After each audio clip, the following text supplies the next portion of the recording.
আসসালামু আলাইকুম। অবিরাম বাংলা সংবাদে আপনাদের সবাইকে স্বাগত জানাচ্ছি। ফাতিহা শাফি। শুরুতেই থাকছে বিআরবি কেবলস সংবাদ শিরোনাম।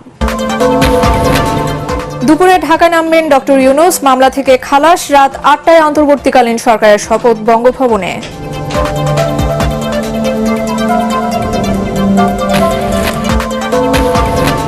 প্রধান বিচারপতি সহ সব বিচারপতিদের স্বেচ্ছায় পদত্যাগ করতে হবে, দাবি বৈষম্য বিরোধী ছাত্র আন্দোলনের।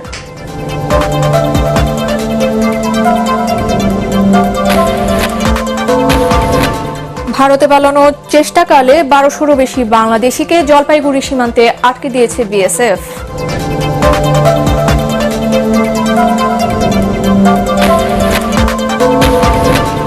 এবং লুটেরা ও ডাকাত আতঙ্কে নির্ঘুম রাত কাটাচ্ছেন রাজধানীবাসী। আটক কয়েকজনকে সেনাবাহিনীর হাতে তুলে দেওয়া হলো।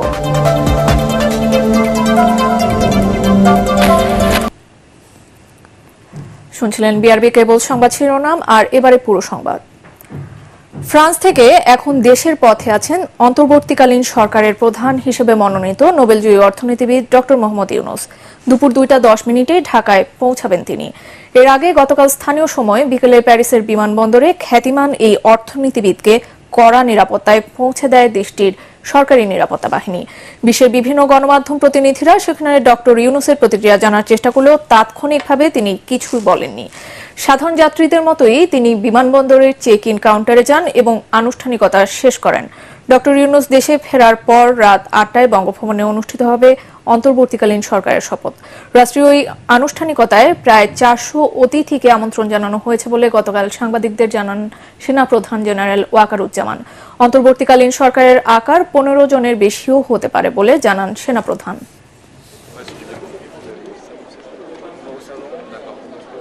প্রস্তাব ছিল বিকালে করার, বিকালে খুব টাইট হয়ে যেতে পারে, কিন্তু উনি ২টা ১০-এর দিকে হয়তো এখানে আসবেন। এটা মেবি ভেরি টাইট। আমরা হয়তো তাইলে রাত্রেবেলা রাত ৮টার দিকে করতে পারি। হয়তো ৪০০ জন লোকের উপস্থিতি এখানে থাকবে। এই পরিসরে আমরা শপথ গ্রহণের অনুষ্ঠান ইনশাল্লাহ করব। শ্রম আইন লঙ্ঘনের মামলায় গ্রামীণ টেলিকমের চেয়ারম্যান নোবেলজয়ী অর্থনীতিবিদ ডক্টর মোহাম্মদ ইউনূস সহ ৪ জনের ৬ মাসের সাজা ও অর্থদণ্ড বাতিল করেছে আদালত। ডক্টর ইউনূস সহ আসামিদের করা আপিল মঞ্জুর করে শ্রম আপিল ট্রাইব্যুনালের বিচারক এম.এ. আওয়াল এই রায় দেন। আপিলটিকে চূড়ান্তভাবে গৃহীত করেছে, মঞ্জুর করেছেন এবং চার্জের থেকে আসামিদেরকে খালাস দিয়েছেন। অর্থদণ্ড সহ যা আছে এই মামলা সমস্ত জিনিস এই মামলায় বাতিল ঘোষণা করা। আসামি যে ৪ জন, ডক্টর মোহাম্মদ ইউনূস, তারপরে হচ্ছে আশরাফুল হাসান, নূরজাহান বেগম এবং মোহাম্মদ শাহজাহান, তারা হচ্ছে চেয়ারম্যান এবং ডাইরেক্টর গ্রামীণ টেলিকম। আজ সকালের মধ্যে প্রধান বিচারপতি সহ সব বিচারপতিদের স্বেচ্ছায় পদত্যাগ করার দাবি জানিয়েছে বৈষম্য বিরোধী ছাত্র আন্দোলন। রাতে এক অনলাইন বার্তায় আন্দোলনের অন্যতম সমন্বয়ক আসিফ মাহমুদ জানান, বিচার বিভাগে এখনো ফ্যাসিবাদী ব্যবস্থার শরিক বিচারপতিদের বিচরণ রয়েছে, যারা প্রতিনিয়ত আদালতের নামে টালবাহানা করে এসেছে। তারা এখন ছাত্র জনতার মহান অর্জনকে ব্যাহত করার ষড়যন্ত্র করছে। ফলে সকালের মধ্যে যদি প্রধান বিচারপতি সহ সব বিচারপতি পদত্যাগ না করেন, তাহলে কঠোর কর্মসূচিতে যাওয়ার হুঁশিয়ারি দেন আসিফ মাহমুদ। এ সময় অবিলম্বে দেশপ্রেমিক এবং জনগণের পক্ষের বিচারপতিদের উক্ত শূন্য পদসমূহে নিয়োগ করে দেশের ছাত্র জনতার সরকার প্রতিষ্ঠার কার্যক্রম দ্রুততর করার কথা উল্লেখ করেন তিনি।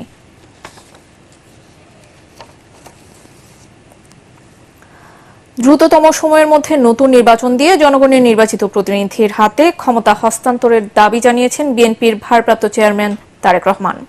নয়াপল্টনে বিএনপি আয়োজিত বিশাল সমাবেশে তিনি বলেন, গণ অভ্যুত্থানের মাধ্যমে স্বৈরশাসক শেখ হাসিনার পতনের নায়ক ছাত্র জনতার অর্জনকে নস্যাৎ করতে সারা দেশে অরাজকতা সৃষ্টি করা হচ্ছে। মানুষের জানমালের নিরাপত্তা নিশ্চিতে অরাজকতাকারীদের শক্ত হাতে দমনে আইনশৃঙ্খলা রক্ষাকারী বাহিনীর প্রতি আহ্বান জানান তারেক রহমান। মইনুল হাসান জানাচ্ছেন বিস্তারিত।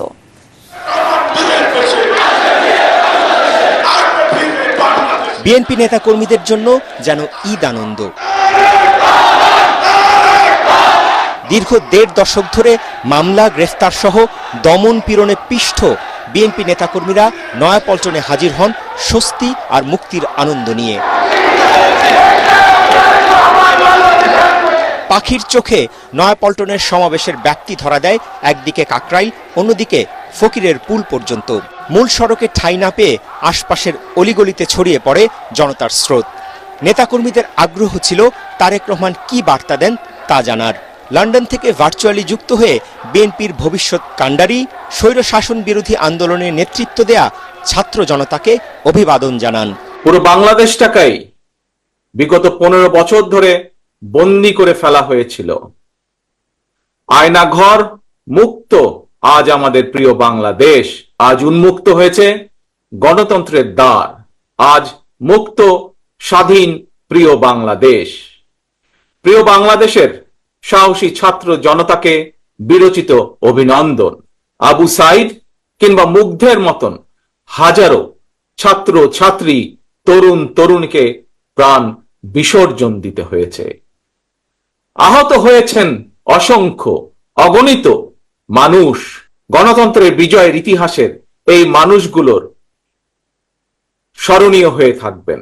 ছাত্র জনতার ঐতিহাসিক বিজয়কে নস্যাৎ করতে চক্রান্ত হচ্ছে অভিযোগ করে তিনি বলেন, দেশব্যাপী নাশকতা, সন্ত্রাসী কর্মকাণ্ড তারই প্রমাণ। প্রশাসনের প্রতি আহ্বান, শক্ত হাতে আইন শৃঙ্খলা নিয়ন্ত্রণ করুন। প্রতিটি মানুষের নিরাপত্তা নিশ্চিত করুন। ধর্ম, বর্ণ পরিচয়ের কারণে কেউ যেন নিরাপত্তাহীনতায় না থাকে, সবার আগে সেটি নিশ্চিত করতে হবে। বিএনপির সর্বস্তরের নেতাকর্মীর প্রতি আহ্বান রেখে বলতে চাই, ধর্মীয় পরিচয় যাই হোক না কেন, তার নিরাপত্তায় আপনি ঢাল হিসাবে দাঁড়িয়ে দৃষ্টান্ত স্থাপন করুন। দেশের সাংবিধানিক সংকটের কথা মাথায় রেখে দ্রুত জাতীয় সংসদ নির্বাচনের দাবি জানান বিএনপির ভারপ্রাপ্ত চেয়ারম্যান। ভবিষ্যতে রাষ্ট্র পরিচালনার দায়িত্ব পেলে রাষ্ট্র ব্যবস্থায় সংস্কারের পরিকল্পনার কথাও জানান তারেক রহমান। ছাত্র জনতার এই রক্ত ঝরা বিপ্লবের চূড়ান্ত লক্ষ্য একটি বৈষম্যহীন গণতান্ত্রিক বাংলাদেশ। তাই বিপ্লবের লক্ষ্য বাস্তবায়নে দ্রুততম সময়ের মধ্যে জাতীয় নির্বাচন অনুষ্ঠান করতে হবে। দ্রুততম সময়ের মধ্যে জনগণের ভোটে নির্বাচিত প্রতিনিধিদের কাছে ক্ষমতা হস্তান্তর করতে হবে। মহাসচিব সহ স্থায়ী কমিটির নেতারা সেনাবাহিনীকে ধন্যবাদ জানিয়ে বলেন, দেশপ্রেমিক সশস্ত্র বাহিনী দেশের কঠিন সময়ে জনগণের পাশে দাঁড়িয়ে ঐতিহাসিক দায়িত্ব পালন করছে। গত 16 বছর যাবৎ এদেশের মানুষ নিজের হাতে ইচ্ছা মতো ভোট দিতে পারেনি। কোনো বিলম্ব না করে এবং সরকার তারা 3 মাসের মধ্যে নির্বাচন করবেন, সেই ব্যবস্থা তারা করবেন।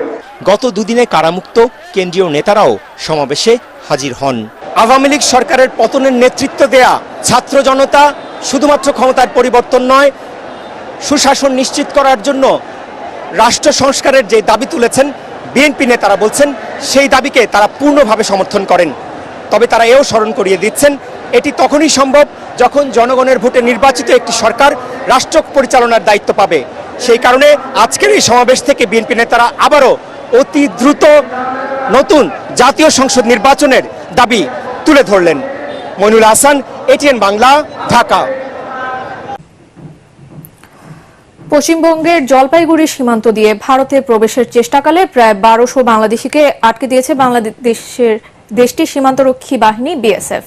গতকাল উত্তরাঞ্চলের পঞ্চগড় সীমান্ত সংলগ্ন ভারতের জলপাইগুড়ি এলাকায় এ নিয়ে উত্তেজনা দেখা দেয়। ওই বাংলাদেশিদের অনেকেই এখনও সীমান্তের জিরো লাইনে অবস্থান করছেন বলে জানিয়েছে বর্ডার গার্ড বাংলাদেশ বিজিবি।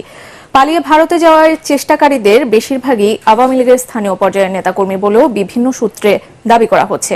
পশ্চিমবঙ্গের বিভিন্ন সংবাদ মাধ্যম গতকাল থেকে এ বিষয়ে নানা ধরনের নেতিবাচক সংবাদ প্রচার করেছে।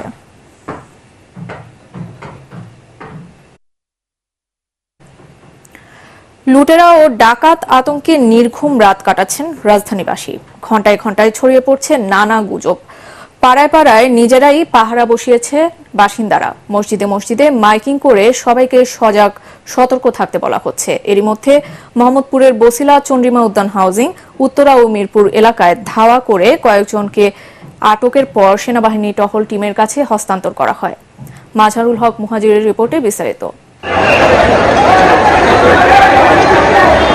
ডাকাতি করে কয়েকজন পালাচ্ছে এমন খবরে মুহূর্তেই কয়েকশো এলাকাবাসী ঘিরে ফেলে মোহাম্মদপুরের চন্দ্রিমা উদ্যান হাউজিং এর কাঁচা বাজার। দাবড়ে ধরে ফেলা হয় দুজনকে।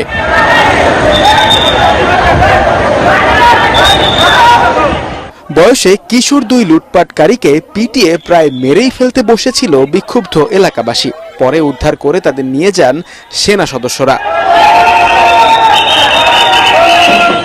এর আগে ফেসবুকে বিভিন্ন এলাকা থেকে লুট, ছিনতাই, ডাকাতির নানা ধরনের খবর লাইভ করতে থাকেন নাগরিকরা। সাহায্য চাইতে থাকেন নানাভাবে। সামাজিক যোগাযোগ মাধ্যমের এই চিত্রে আতঙ্কিত হয়ে পড়েন রাজধানীর বিভিন্ন পাড়া মহল্লার লাখো মানুষ। এলাকার মসজিদে মসজিদে মাইক থেকে ঘোষণা দিয়ে সবাইকে রাস্তায় নেমে আসতে বলা হয়। আজকে রাতে ঘুমানোর জন্য নয়, সবাই জরুরি অবস্থা বিবেচনা করে নিচে নেমে আসে এবং তারা সন্ত্রাসী কর্মকাণ্ড পরিচালনা করতে চাচ্ছেন এই এলাকায়। তোমাদেরকে আমি বলতে চাই, জনতার সামনে তোমরা আসলে তোমাদের কোনো ছাড় দেওয়া হবে না। আমি আলাদা বলছি, তোমাদের কোনো ছাড় দেওয়া হবে না। এরপর লাঠি সোটা নিয়ে শত শত মানুষ পাহারা বসান অলিগলিতে। রাস্তা ঘুরে ঘুরে সন্ত্রাসী লুটেরা বিরোধী নানা ধরনের স্লোগানও দেন তারা।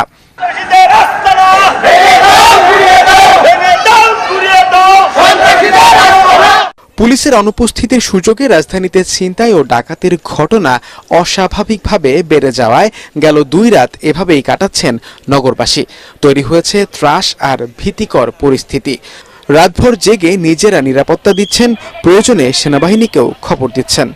যদিও কিছু কিছু এলাকায় স্কুল, কলেজ ও মাদ্রাসা শিক্ষার্থীরা নিরাপত্তা রক্ষায় নিজেরাই উদ্যোগ নিয়েছে, তারপরও আতঙ্ক কমছে না।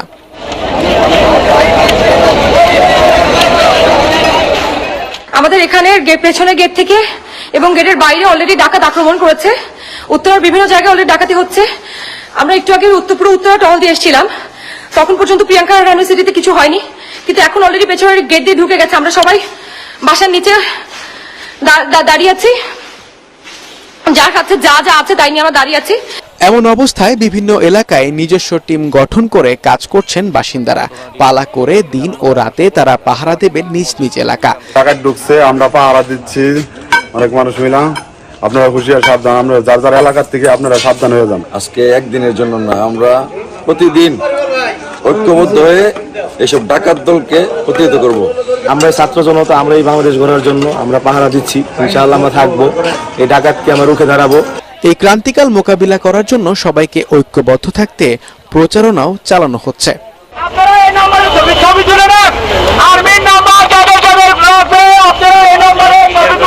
মাজহারুল হক মুহাজির, এটিএন বাংলা, ঢাকা।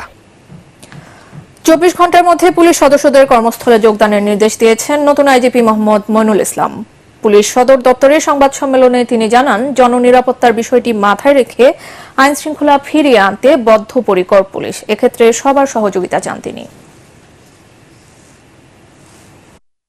যাদের কারণে আজকে আমাদের এই বিজয় অর্জিত হয়েছে, আমি বলবো তারা কিন্তু রাস্তা পরিষ্কার করছে, তারা বিভিন্ন জায়গায় ট্রাফিক ডিউটি পালন করছে। আমাদের অনেক সহকর্মী নিহত হয়েছে, আমরা তাদের একটা কষ্ট আছে। আফটার অল তারা তো মাঠে কাজ করেছে। আমরা যতই বলি যে আমাদের এখানে চেইন অফ কমান্ড অথবা আমাদের কিছু অপারেশনাল ভুল ত্রুটি, আমরা সেটাও স্বীকার করি। সেগুলি নিয়েই কিন্তু আমরা ডিব্রিফিং করা, আমরা অ্যানালাইসিস করা, আমরা পরবর্তী ব্যবস্থা গ্রহণ করা, সবকিছু আমরা করবো ইনশাল্লাহ। 2 দিন বন্ধ থাকার পর টাঙ্গাইল সদর মডেল থানার কার্যক্রম শুরু হয়েছে। বুধবার সন্ধ্যায় থানার গেট খুলে দেওয়া হয়। এরপর পুলিশ সদস্যরা থানায় প্রবেশ করে কার্যক্রম শুরু করেন।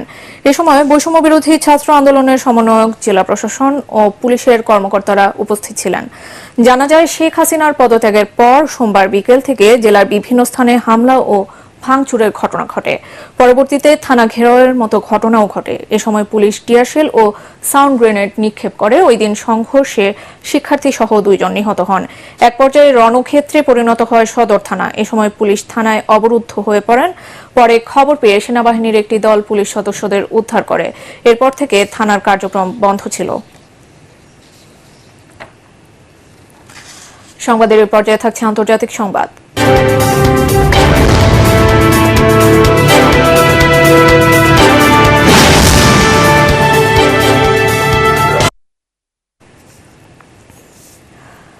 বাংলাদেশে সাম্প্রতিক ছাত্র জনতার ব্যাপক বিক্ষোভ চলাকালীন বাংলাদেশি হিন্দু সম্প্রদায়ের উপর হামলার পুরনো কিছু ছবি অনলাইনে নতুন করে ছড়িয়ে পড়েছে।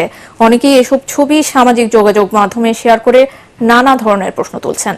ভারতীয় কিছু গণমাধ্যম বলছে, বাংলাদেশের ধর্মীয় সংখ্যালঘুদের কিছু বাড়িঘর, উপাসনালয় এবং ব্যবসা প্রতিষ্ঠানে হামলা হয়েছে। রাজধানী ঢাকা, নাটোর, পটুয়াখালী, যশোর সহ কয়েকটি শহরে হিন্দু মন্দিরকে লক্ষ্যবস্তু করা হয়েছে। তবে ছাত্র জনতার আন্দোলন চলাকালীন হিন্দু সম্প্রদায় ও তাদের মন্দিরে বিক্ষোভকারীদের হামলার বিষয়ে করা বেশিরভাগ অভিযোগ সঠিক নয়, বরং জনগণের সহিংসতা থেকে রক্ষার জন্য অনেক এলাকায় শিক্ষার্থী ও ধর্মীয় নেতারা মন্দিরের সামনে জড়ো হয়ে নিরাপত্তা দিচ্ছেন, এমন দৃশ্য দেখা গেছে। এবারে থাকছে পার্টেক্স খেলার খবর।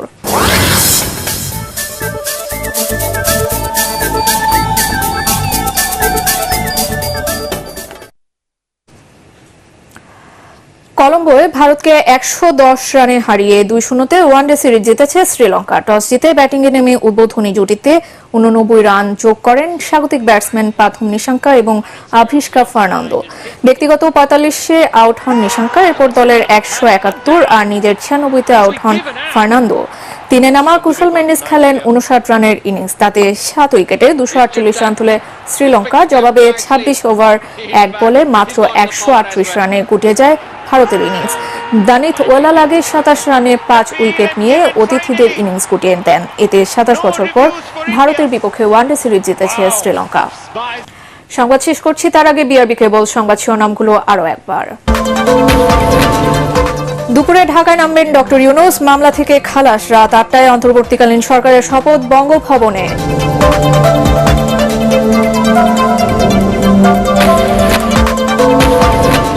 প্রধান বিচারপতি সহ সব বিচারপতিদের স্বেচ্ছায় পদত্যাগ করতে হবে দাবি বৈষম্য বিরোধী ছাত্র আন্দোলনের।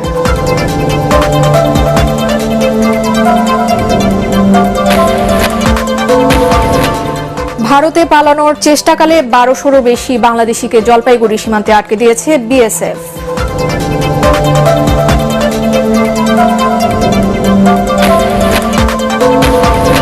এবং লুটেরা ও ডাকাত আতঙ্কে নির্ঘুম রাত কাটাচ্ছেন রাজধানীবাসী। আটক কয়েকজনকে সেনাবাহিনীর হাতে তুলে দেওয়া হলো।